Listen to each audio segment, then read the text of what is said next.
Hey everyone, we're back. I'm here with Paul Hamden, the author of the Zeta interviews. And actually, we've just been talking for a little while, and then we said, "What the hell are we doing? We should just do a show." So we're just going to hit record now because we were just talking about the Disclosure Day trailer, which I saw. I'm going to go watch it. It looks pretty cool. Yeah. I think it's definitely going to be one to watch. Looks like Spielberg did a really good job.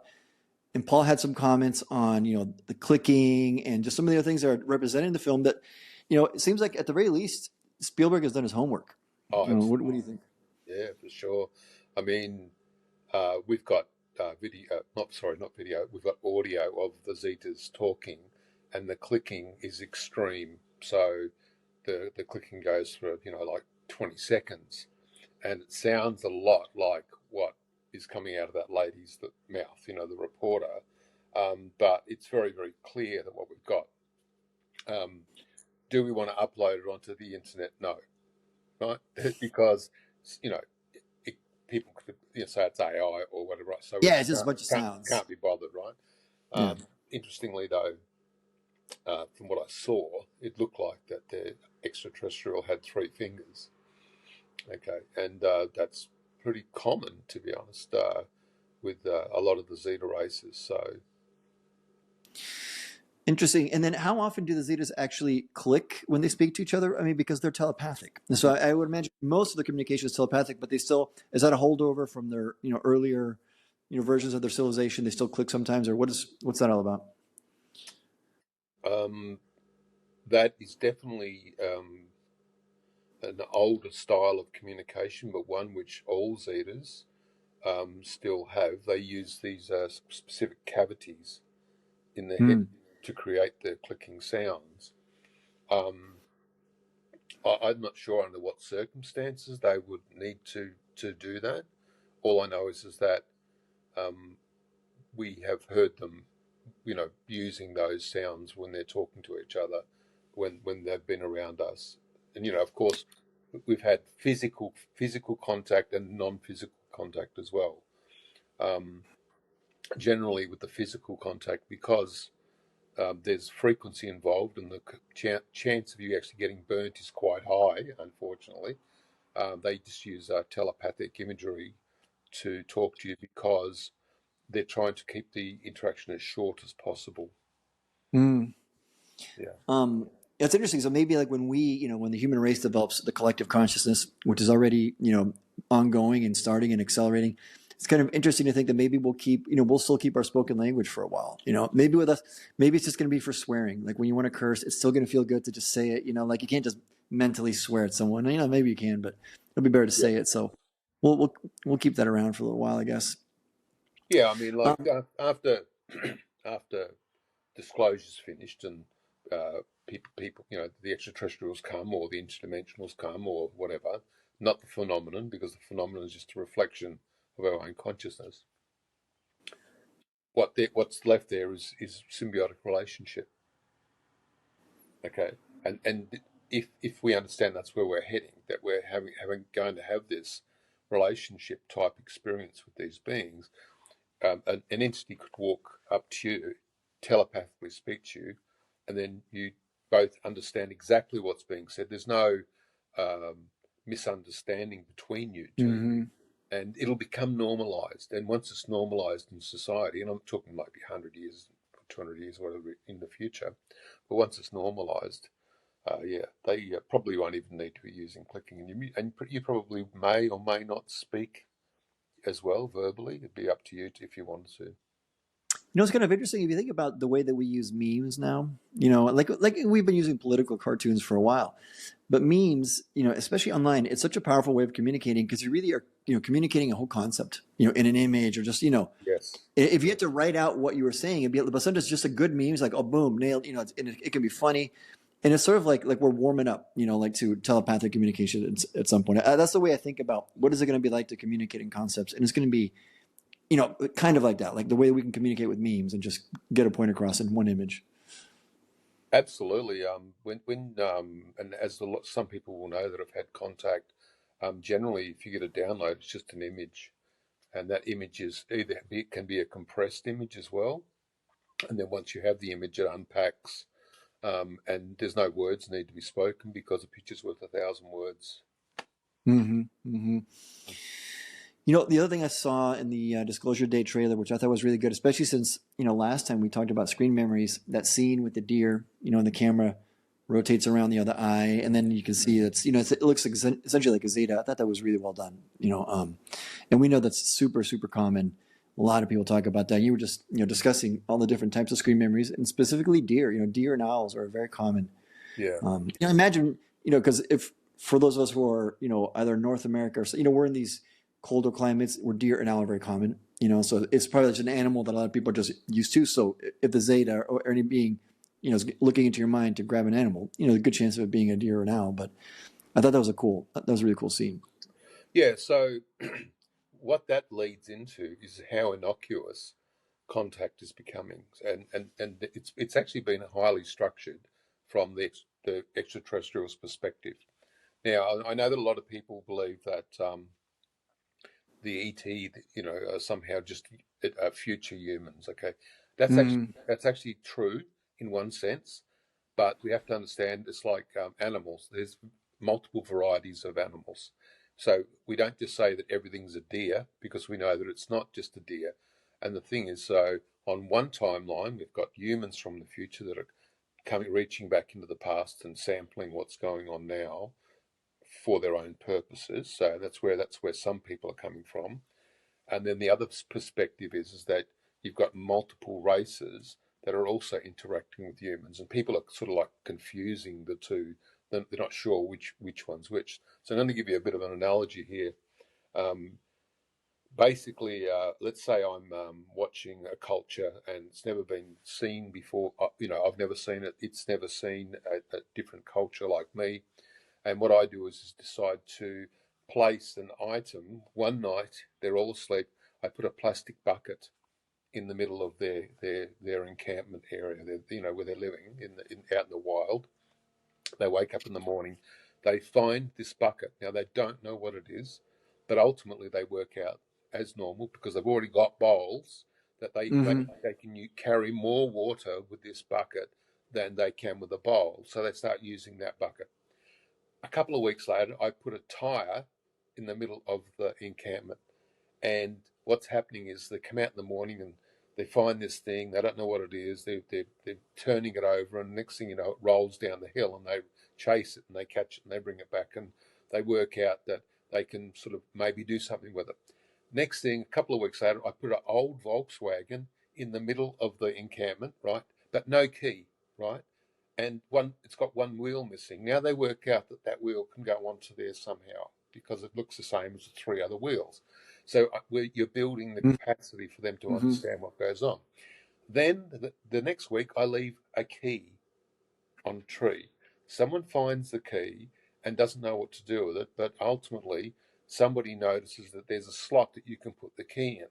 The problem is I didn't put the battery in the vehicle, right? And they can sit there and turn the key as much as they want, but nothing happens. So what they try to do is they start to deconstruct the vehicle, right? Because I may have left a couple of spanners there for them. I've given them the heads up, like they've worked out that the size, the shapes, and they can do things. So they're trying to deconstruct the vehicle. But then what I do is I put the battery in the vehicle. They've got the fenders off, the wheels off, everything, and they've got this thing, and they turn the key, and the engine starts. So they actually don't know what they've got because they've taken the wheels off it. This thing can't move anywhere, but they can make a noise. And that's exactly what the extraterrestrials have done with humans. They've sent in the orbs, they've sent in the tic tacs, they've sent in craft with, say, cloned bodies on them with some sort of artificial intelligence. They've allowed those craft to be taken down. So I actually think it's quite humorous that an advanced alien civilization can actually be taken down. They're actually not being taken down at all. This is called penetration testing. Mm-hmm. Right? Mm-hmm. Mm-hmm. And so basically they're doing reconnaissance now. They know that there's nuclear capability on the planet. And when somebody tried to fire one, they go around and they just disable it, or they do what they need to do, or they go to one of the bases and they turn everything off. So they've worked out This is the upper echelon of the technology that these people have. But they want to know what else you've got because you may not be showing everything that you have. So they keep letting the people do psionics, thinking that they're somehow bringing a craft down. They let the craft crash. It was always going to crash. It was being sent as a ploy or a honeypot. What they do is the humans then take it, they back engineer it, and they learn from it. This is a Hmm. methodology that's being used by races to teach humans about how to develop and how to develop new technologies. I Okay. imagine they've used this elsewhere too, don't you think? I mean, I wonder if they've used this with other civilizations like ours that are growing. It's probably not the first time. Yeah. And so this is not gifting. I want to make it very Mm. clear. This is work. What I'm trying to work out, like, so how do, this civilization that I gave the bucket to, I'm trying to work out how do they think? How do they act? Uh, Hmm. what do they believe that that bucket is? And so Hmm. I can learn a lot about that civilization by just placing different items and then watching what they do with it. And so when Hmm. they give humans a craft or a craft comes down and it's got bodies in it, right? Those bodies may be moving around and interacting with humans, but that actually don't have a sentient consciousness in the body. And if they did, that sentient consciousness could actually just leave that form anyway, the container. There's no problem for them. The craft, and believe me, they're not giving you the Porsche, they're giving you the Volkswagen. You've got the old 1950s, 60s Volkswagen thinking that this is some U-Butte Porsche that you've been given, right? But the truth is that the bigger craft, the faster ones, the ones that are really super advanced, you can't bring them down. They're not going to be brought down by psionics and CE5 and laser beams and all the rest of the stuff that people are being told. So we have to understand you're being poked at this point, Hmm. Hmm. Hmm. and in doing so, you're being taught how to learn. Hmm. Yeah, it is much more of a like a teaching process. Yeah. Now, do you think that this is the benevolent races that are doing this strictly, or would negative races maybe get involved, maybe hijack this process, do it on their own for their own purposes or something like that? Or what do you think is going on there? Well, I'll give an example of the J Rod stuff. How about that? Yeah, that'd be great. You, Yeah, because if you you guys bet. haven't seen the Yeah. Dan Burge interviews, Paul and I were just talking about. I mean, that's a really interesting set of interviews. Yeah. So when you've got a like I've got a lifelong experience with the Zetas, right? So it's like nearly 70 years, and you get to learn some stuff, right? And so when the extraterrestrials supposedly telling Dan all this information, the first thing the extraterrestrial says is that they genetically modified their own physical body to take the whites of their eyes out. Okay, that's the first thing, and then they say that basically the extraterrestrial he's looking at doesn't have any whites in his eyes. Yeah, just That all alludes black. that alludes to the Orions. The Orions actually do. If you have a look at the Chilbolton and crop circle, you have a look at the picture Hmm. of the extraterrestrial. They've got whites in their eyes. They're the Orions, and it says beware the deceivers. Right. Hmm. Hmm. Hmm. So that's the first thing. That being tries to allude to the fact that it's talking to Dan that they are from the Zeta reticulum, right? So, and that the Hmm. Zeta reticulum is somehow related to the Orions or something like that. There's a whole lot of misinformation Yeah, that you wouldn't pick up and you wouldn't know because you're just having to take the information as it stands yeah. and go, well, this information is what it is. Um, but I found the interview to be extremely interesting because of the fact that we call those race of beings that he was talking to the abductors, and they are an offshoot of the Zetas, but they're no longer part of the hive mind of the Zeta And they race. mention a split. Dan says that they told him about a split, but as if it was a positive thing, like, oh, we went off to be more spiritual or something like Yeah, that. yeah, absolutely. That's so basically they went off and the thing that alerted me to what was going on was it being had four fingers. That was the first thing. The Zetas actually have three. The abductor race actually still genetically reproduce through using normal physical contact, right? Hmm. Um, Hmm. so when you understand all those things, you also he described, I believe, all the internal organs as well. That He was mentioned the really reproductive organs. That's right. That's a really good point. He mentioned that he said that they reproduce, like humans do essentially. That's actually, I forgot about that, but you're right because the Zetas, they don't do that. So yeah. obviously that's what I was thinking. I was thinking about the four fingers and the reproduction. Yeah, you're right. But that's so interesting then that this whole time, if that's true, and it seems like, I mean, it seems, I don't know, it seems, there's a good chance that there's, true information that Dan Bursch is telling us. Isn't it interesting that that was an abductor? And then you can see like the levels of deception these guys go through. It's just insane. Well, yeah. Well, I mean, they're to be honest, they're a pretty difficult race to deal with. I've only had like maximum two interactions with them, and each time it was like you're fighting for your life, not physically. It's like the pressure around you is so intense that it actually makes your nose bleed, right? And you really do need to hold your energy in a special place so that they can't take you over. So they could easily knock somebody unconscious just with thought, Mm-hmm. Mm-hmm. and they can easily embed screen memories as well. And if they have been coming here and taking genetic material, and they're part of that supposed, have you heard what they're saying on the internet about the human hybrid program and all the rest Yeah, of yeah, it? yeah. There's a lot of that going around. Yeah, right. Well, the thing is, um, I've heard some fairly well-known people talking about that on the internet, and I'm sitting there going, if they're somehow working with this race, the abductor race, and doing this, it just makes perfect sense. You know, but that brings up an interesting point though, is that in the Stan Bursch interview, he's doing genetic research on this J Rod, who has a disease.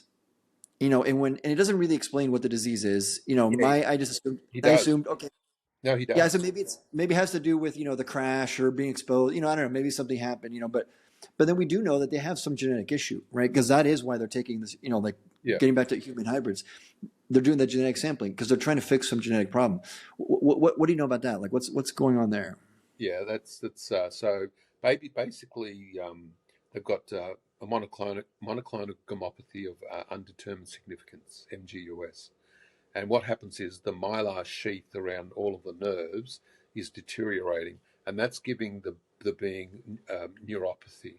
Okay, and you'll see Dan say that the being Mm. suffering from a lot of neuropathy.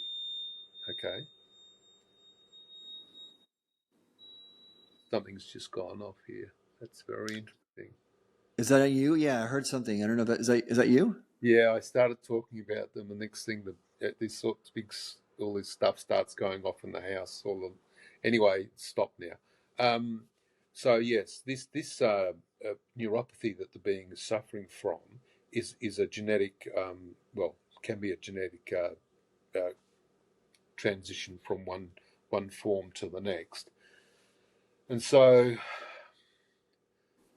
if they're looking to reverse that, which I can understand why they would be, right? Because that leads to a complete breakdown of the all of the skeletal structure of the being.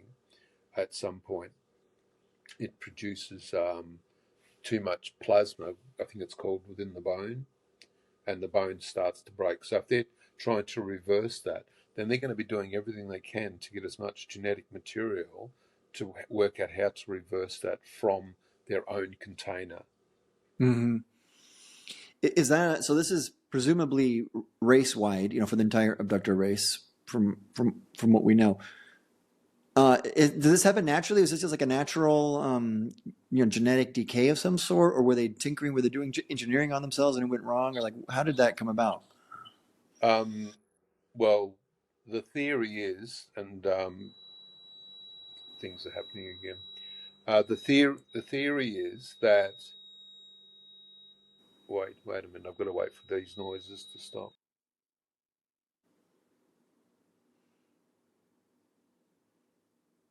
They don't like this podcast. Yeah, I don't know what's going on. The electronics are going haywire. Anyway, Yeah, I can hear um, it. yeah, you can hear it.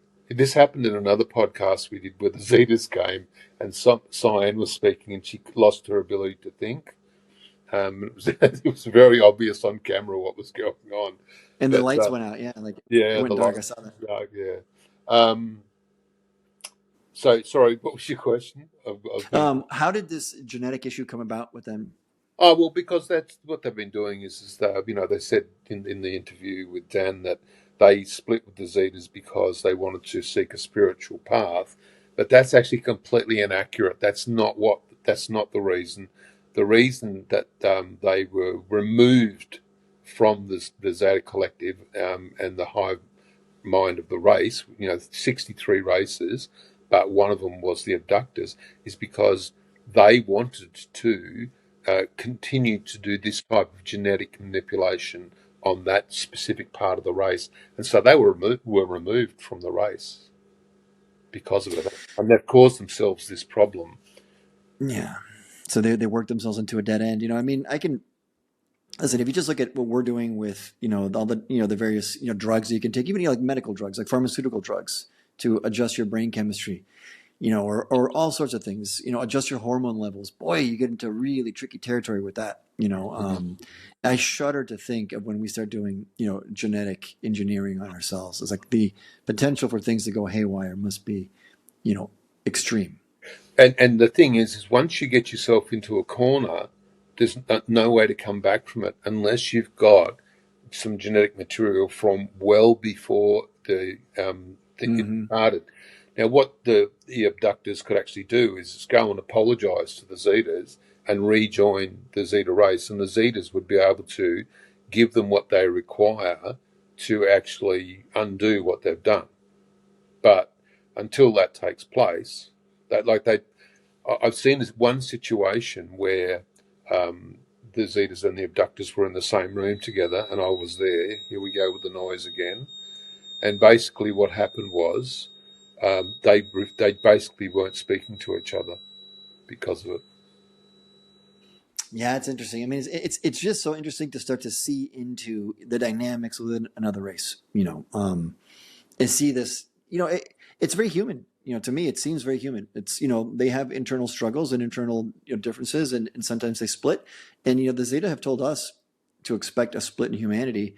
And boy, from where I'm standing, you can see it coming already. Oh, And I absolutely. see how that could happen. People just have different opinions about what they want to do. Some people are going to take the left hand path, the negative path, and that's perfectly legitimate. But we're not going to want to hang out with them. So Well, it's like, all right, you guys.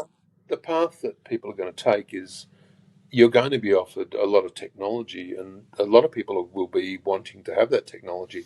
Initially, it will make your life look really amazing. You'll be able to supplement your own physical well-being, your own health. You could be genetically modified to live to be 130 or more years old, and so of course it looks really good, but there's going to be it's problematic for future generations. What is it that you've genetically altered? How does that then play out? Because we don't know what we don't know, right? And as we go through this, if we start modifying things, then of course it's like the timeline. If you start modifying your timeline, then of course you don't know what the ultimate ramifications are of that. I was going to say it sounds a lot like this issue of potentially future humans from another timeline needing a sample from us for some reason. Like what did they do? What kind of Yeah. trouble did they get themselves into? Well, they're not taking samples from humans. They don't need to. They just need to take a sample of the timeline at a specific time, right? And that in itself um, is causing problems with them trying to get that.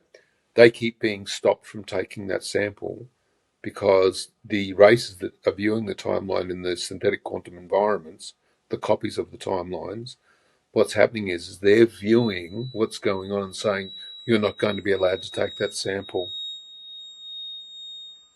Is that because it would affect this timeline, or what are the ramifications? It would affect this timeline, but in their time, not ours.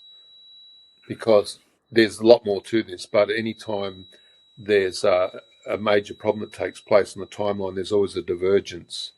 And if they're on the divergence and trying to get a copy of this original timeline, that means that their timeline would have to actually um, then be reacclimated with our timeline. Anytime you start getting into the timeline conversation, it gets so confusing because the paradoxes just start popping up. I mean, so much of for me, this whole situation is it's understandable. If you study it, you can kind of work things out and Yeah. figure things out. But when you get to timelines, it gets really, really crazy really quickly. The timeline thing is nuts. Yeah, no, I agree. And the Zetas have said that I'm not sure whether it's in any of the books, but definitely that the paradoxes that occur on timelines are extremely difficult to understand. Yeah, yeah. No, I can. Well, good. I mean, if they say it's difficult, good. That makes me not feel so bad because for me, uh, it seems impossible, to understand how you could have different timelines and divergences, and the whole thing is just, it's nuts. Which is also interesting because that's coming up. Dan Burge talked about it in that interview. Then I saw the presentation Michael Schratt did a while ago. He did a whole presentation on S4 based on conversations with Dan Burge, and they were talking a lot about timelines. There's the whole Project Looking Glass, where supposedly humans were given a technology to look at probable futures, and we're doing stuff with that. But what's in, what I always think about though is when I hear about this kind of stuff is the Zeta also did tell us that there's a lot of things going on with us. It's like the example you gave earlier of putting a tire or a bucket in front of a tribe. The whole thing with jump rooms, and how people, the jump room phenomenon where people think, oh, you go into the jump room and you end up on Mars and blah blah blah, and really it's just this synthetic quantum environment that the Zeta can create, and it's like it's almost like an experiment to see how we'll react. I wonder how much of this stuff with these supposed programs like Project Looking Glass, where supposedly we're giving something to look into probable futures.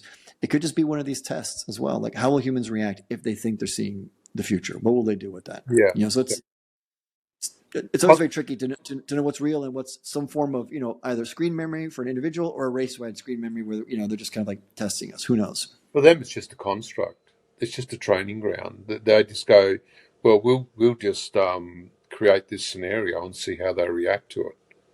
Mm-hmm. Like Mm-hmm. it's like a maze. Can they work their way through this? Because ultimately, from their perspective, think about this from 200 years. We've jumped 200 years into the future. Well, right now we know 200 years more of what we knew back now, and so we need to be shown how to learn. We need to be shown what we need to know because we don't know what we don't know.